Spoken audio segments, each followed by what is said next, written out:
1, 2, 3, 4, tell me that you love me more. 1, 2, 3, 4, tell me that you love me more. 1, 2, 3, 4, tell me that you love me more. 1, 2, 3, 4, tell me that you love me more. 1, 2, 3, 4.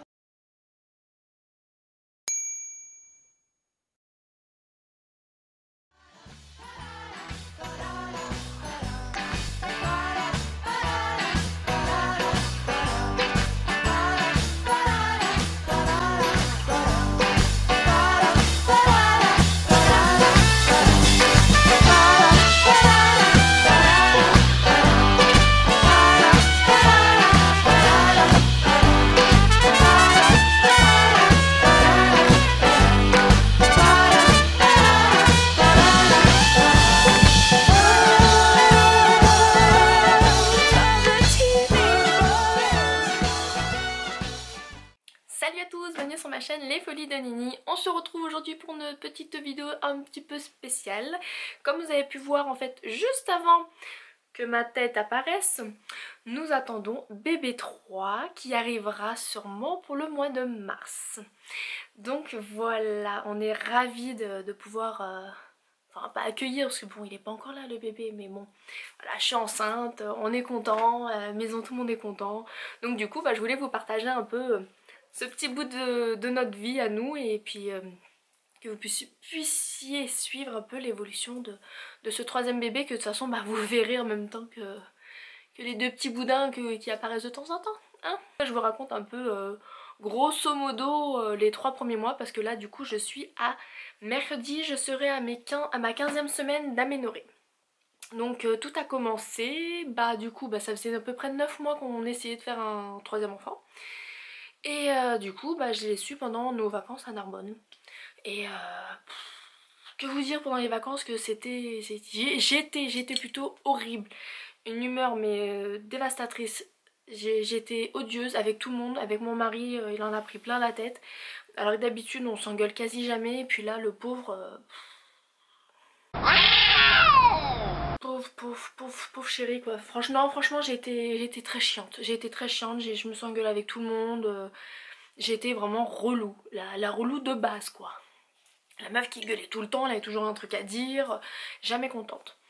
Donc au bout de 5 jours, j'avais un retard, je devais avoir mes règles le jour où on partait en vacances, et puis elles arrivent pas. Et puis moi on s'inquiète pas avec chéri, parce que du coup avec mon mari, on sait très bien que moi je suis complètement déréglée. Je peux les avoir une semaine ou 15 jours à l'avance, ou après. Donc on s'est pas pris la tête, on s'est dit bon allez, on profite des vacances, je prends mes petits apéros bien tranquillou pépère. Et du coup on commence nos vacances comme ça. En plus je fais les toboggans et tout, je cours sur le sable comme une gogo, je me suis pris à alerte à Malibu moi. Et au bout de 5 jours, le 5e jour, un peu c'était un mercredi, j'étais vraiment pas bien. Mais mon humeur elle était horrible, j'avais envie de pleurer toutes les 30 secondes. Il y a un truc en moi qui m'angoissait, je saurais pas le décrire, mais à un moment j'étais pas bien.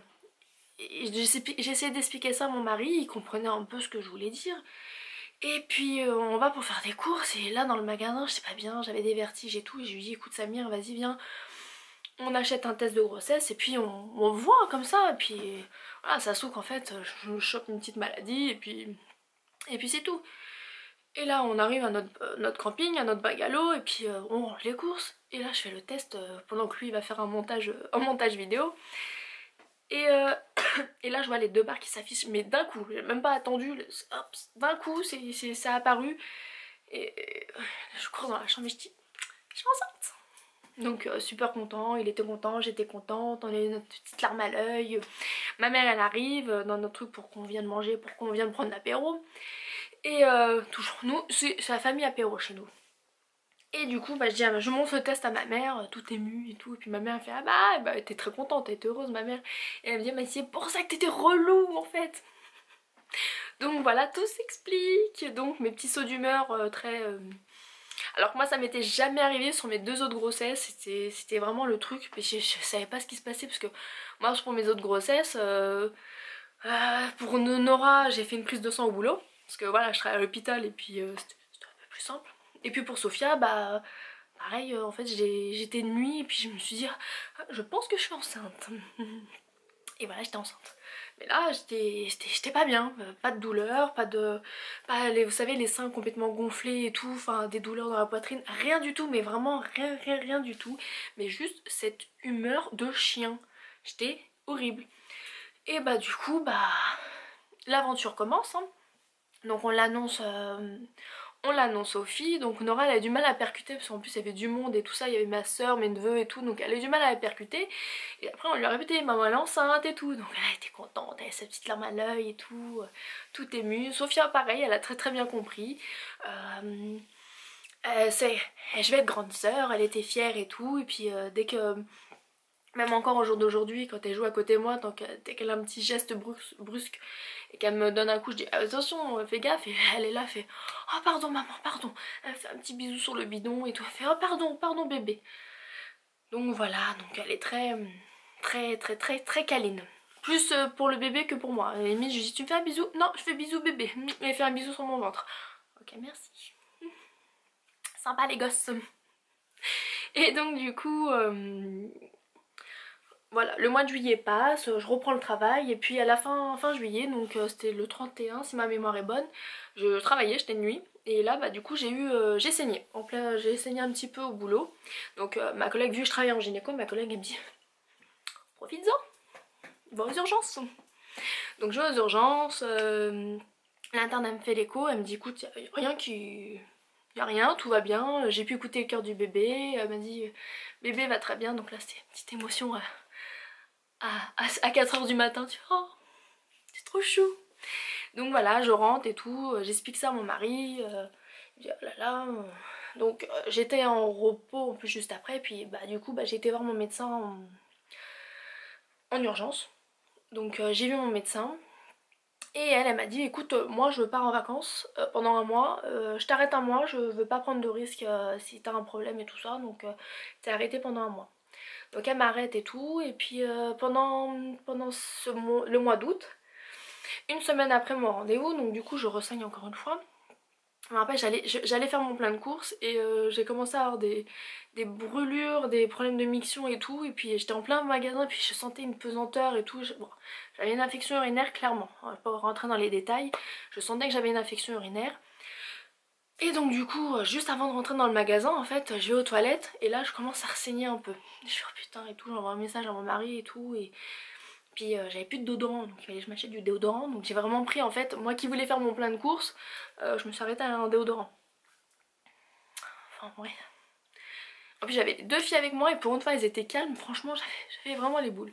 Enfin bref, c'est pas grave, le plus important c'est la santé. Donc je rentre chez moi et tout.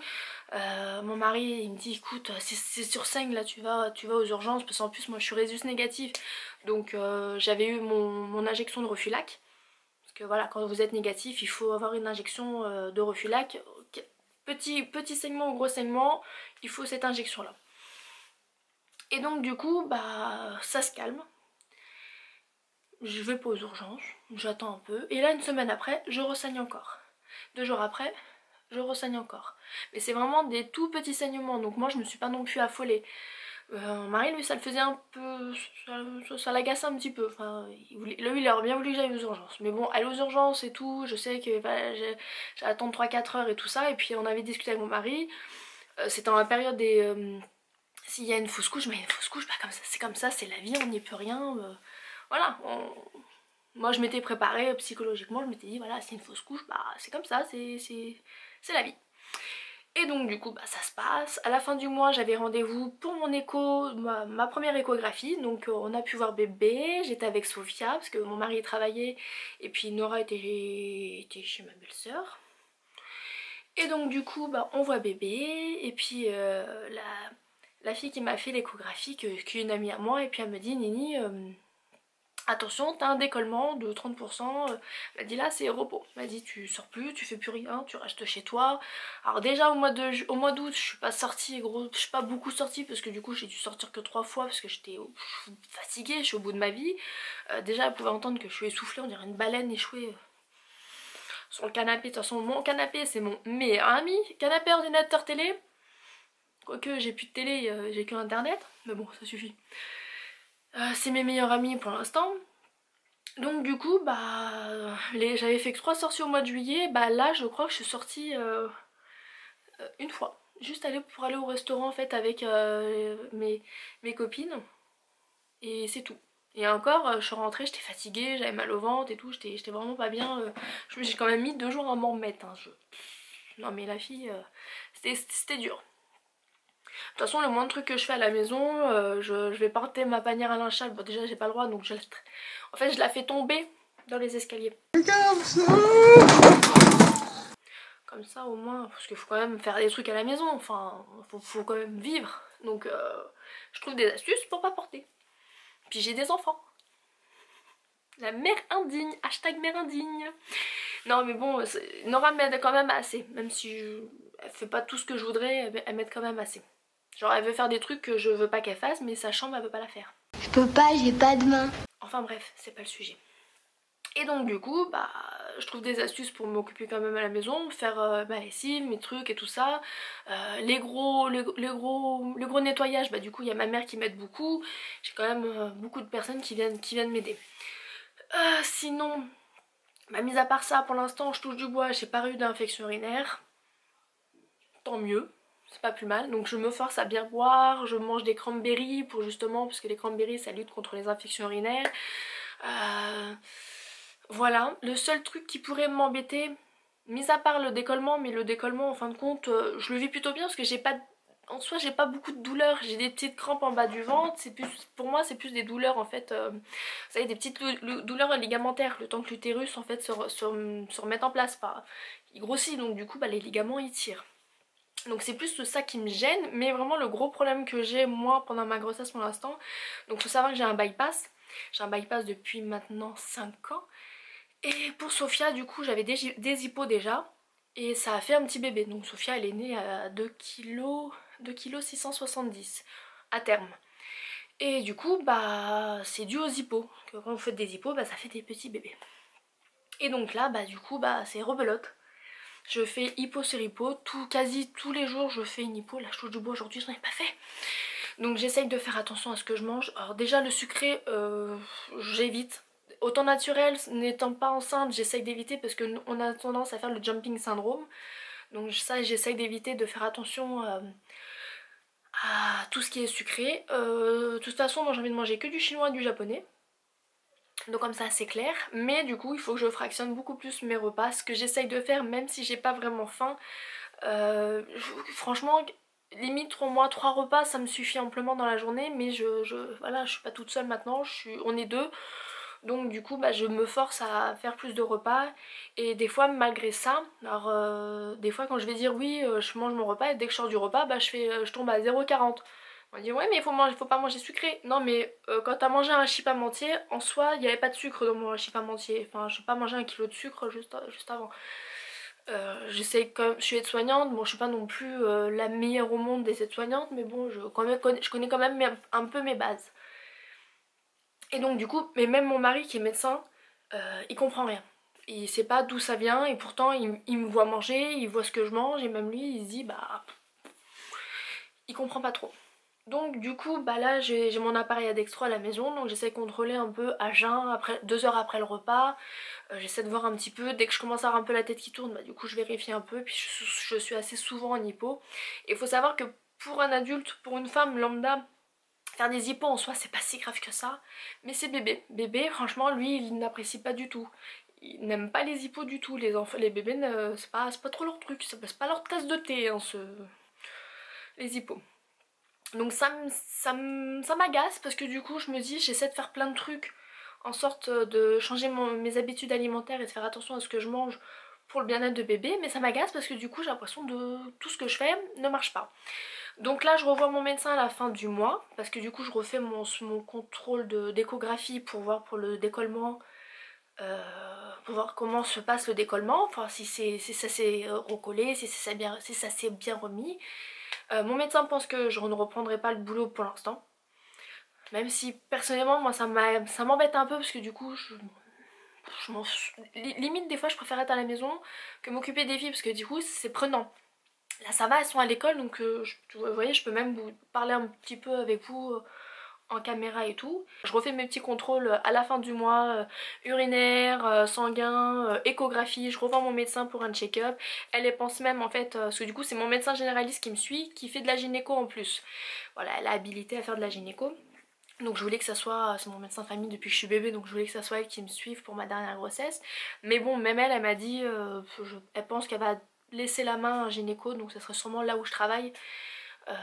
D'aller voir là-bas plus en détail. Et puis mon mari il aimerait que je voie un endocrino, même si je sais très bien ce qu'elle va me dire. Elle va me dire faut manger des protéines, faut faire ceci, faut faire cela. Je le sais, j'ai travaillé aussi en diabéto, je sais très bien ce qu'ils disent aux patientes quand elles sont enceintes, donc je connais. Mais bon, je vais quand même aller voir, faut suivre, c'est pour la santé de bébé. Donc voilà. Donc j'espère que du coup ça va vous plaire en fait, notre le petit suivi de bébé, attendez, hop, parce que j'ai l'impression que vous êtes trop près de moi.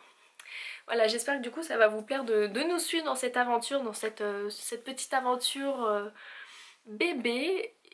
Voilà, j'espère qu'après du coup je vais vous montrer aussi des petits hauls, peut-être vous faire un petit room tour de la chambre quand elle sera prête. Hein. Là, clairement, dans la chambre c'est Bagdad. Même moi, j'ose même pas rentrer dedans. Il y a que les chats qui rentrent dedans.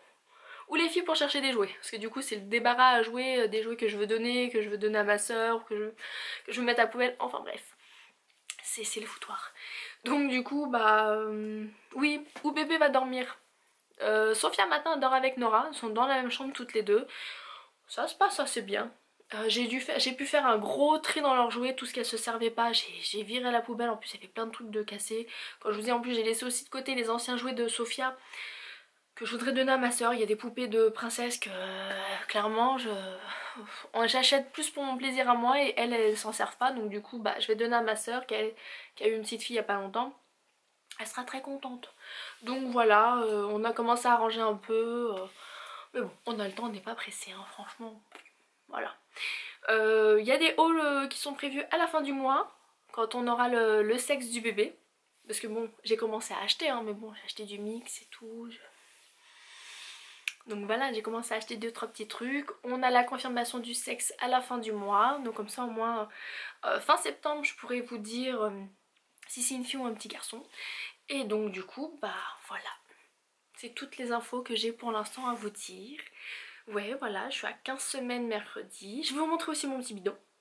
Et j'espère que du coup cette petite vidéo vous a plu. Donc n'hésitez pas si c'est des petites vidéos qui vous plaisent à suivre. Si ça vous plaît pas, bah je suis désolée. Hein, voilà, moi ça me fait plaisir de partager en fait ce petit côté, comment je pourrais dire ça, cette partie de notre vie avec vous. Voilà, avec vous mes abonnés. Et puis du coup bah voilà, je vais vous terminer en faisant, non mais n'importe quoi. Je vais terminer en vous faisant plein de gros bisous. Je vous dis à la prochaine pour une autre vidéo. Et je vous aime très fort. Bye. Et je vous montre mon bidon. C'est mieux hein. Hop. Bon, il est pas gros hein, en soi. Il est pas très gros. Mais c'est plus on va dire le bébé qui pousse le gras double. Vous voyez un peu le truc, c'est... Regardez, hop, je vais vous mettre la lumière, comme ça vous verrez mieux. Hop. Le chat, je te marche dessus. Hop là. Bon, j'ai toujours eu un petit bidon, hein. Pas se leurrer non plus, hein. Tic. Et voilà pour le petit bidon de bébé 3. Enfin, de moi, mais bon, c'est bébé 3. Allez, bisous. Bye.